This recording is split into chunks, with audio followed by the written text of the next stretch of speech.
The Holocene has ended. What we do now, and in the next few years, will profoundly affect the next few thousand years. The only conditions modern humans have ever known so far are changing, and changing fast. Nothing stays the same on this planet. Everything changes. The Earth is going into one of these jumps, and you don't know what is going to be on the other side of those jumps.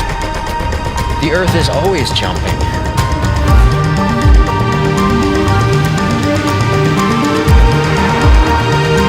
Things move on this planet. Things are not still. Everything is turning.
As it begins to run out of fuel, the sun won't simply fade away to nothing.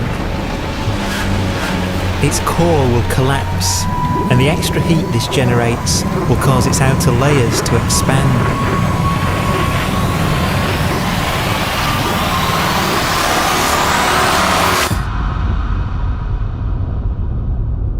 The sun is now dead. Its remains slowly cooling in the freezing temperatures of deep space.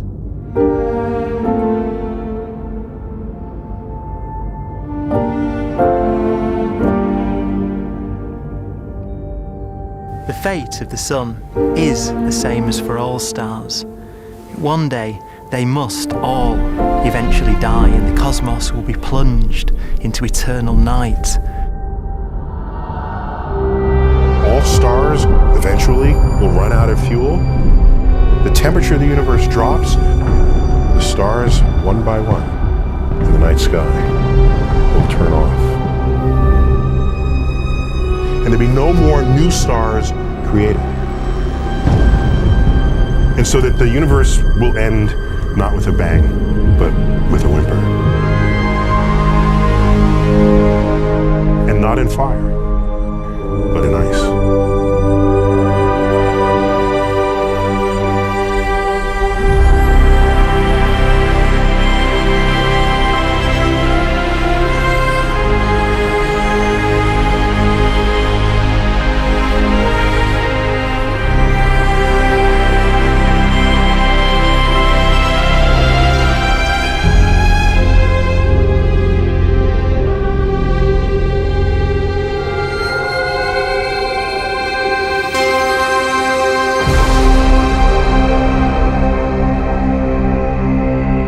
With no fuel left to burn, a white dwarf's faint glow comes from the last residual heat from its extinguished furnace.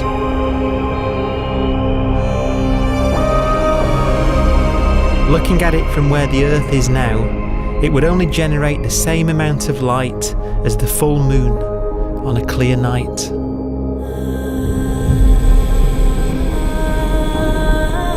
The faint glow of white dwarfs will provide the only illumination in a dark and empty void littered with dead stars and black holes.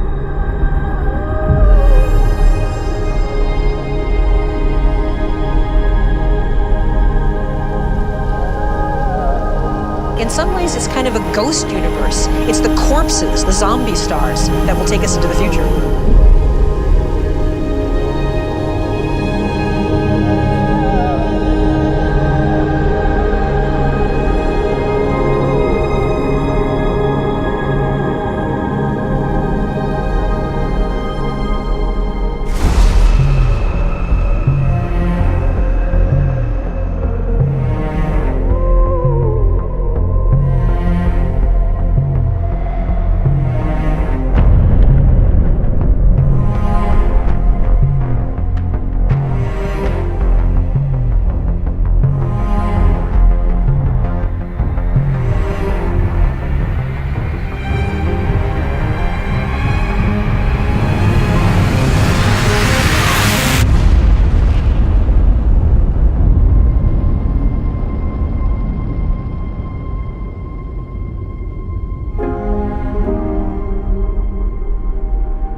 A black dwarf will be the final fate of those last stars.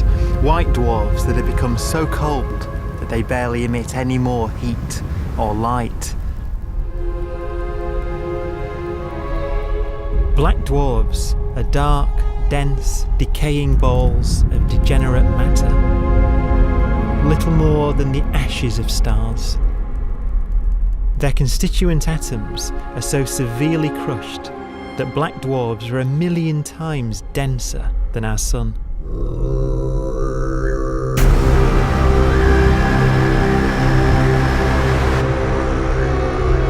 Stars take so long to reach this point, we believe there are currently no black dwarfs in the universe.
We have a pace of life that's based on really the energy available to us now.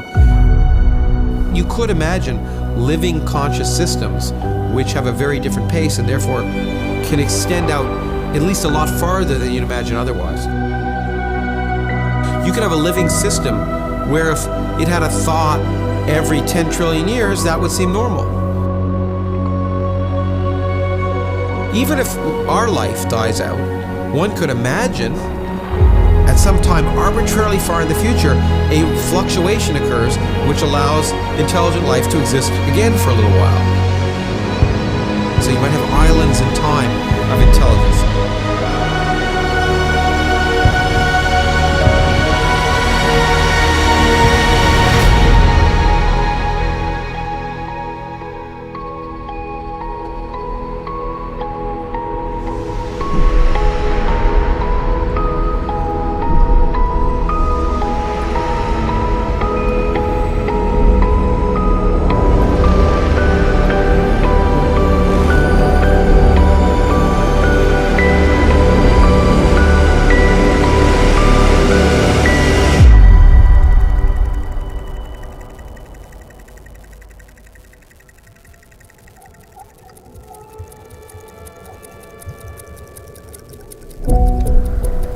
proton, one of the fundamental building blocks of atomic matter, of what makes us up, can just spontaneously fall apart. Any material that evades the pull of a black hole eventually dies away as its protons disintegrate.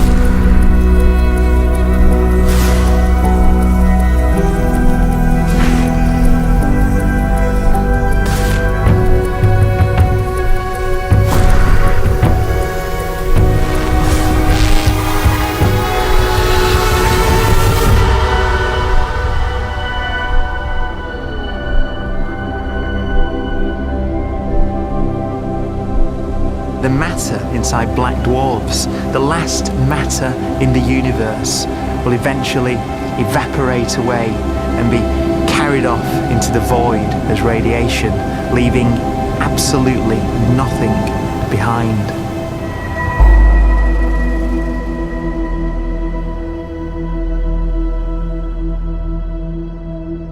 With the black dwarfs gone, there won't be a single atom of matter left. All that will remain of our once rich cosmos will be particles of light and black holes.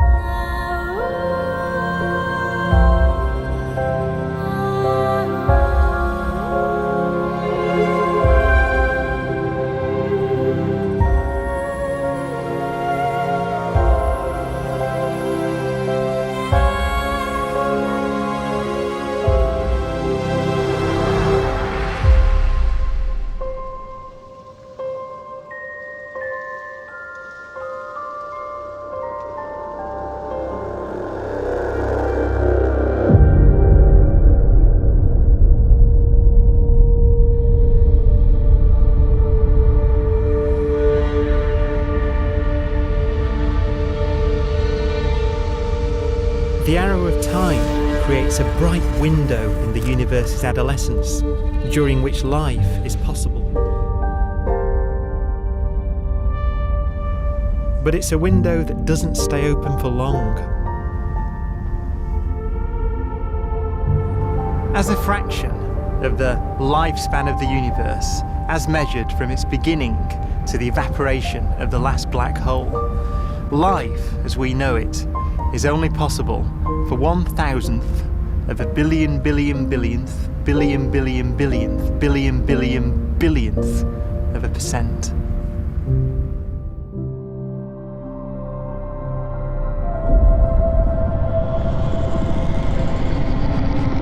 Black holes become the fundamental building block of the universe. A galaxy will basically be a supermassive black hole in a center with smaller black holes orbiting it.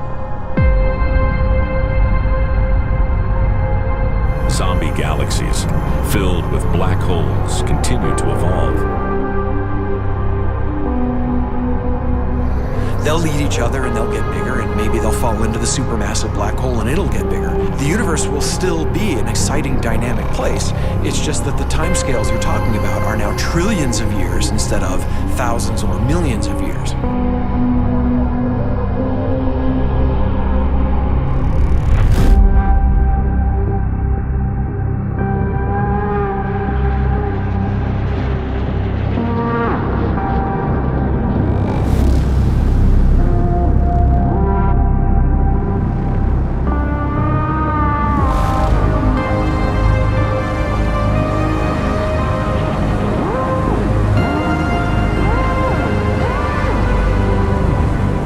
Black holes can bang on space-time like mallets on a drum.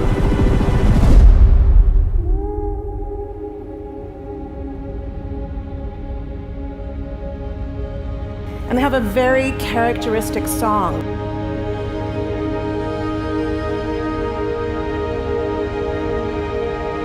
Imagine two black holes that have lived a long life together. At the end of their lives, they're going around each other, crossing thousands of kilometers in a fraction of a second. As they do so, they leave behind in their wake a ringing of space, an actual wave on space-time.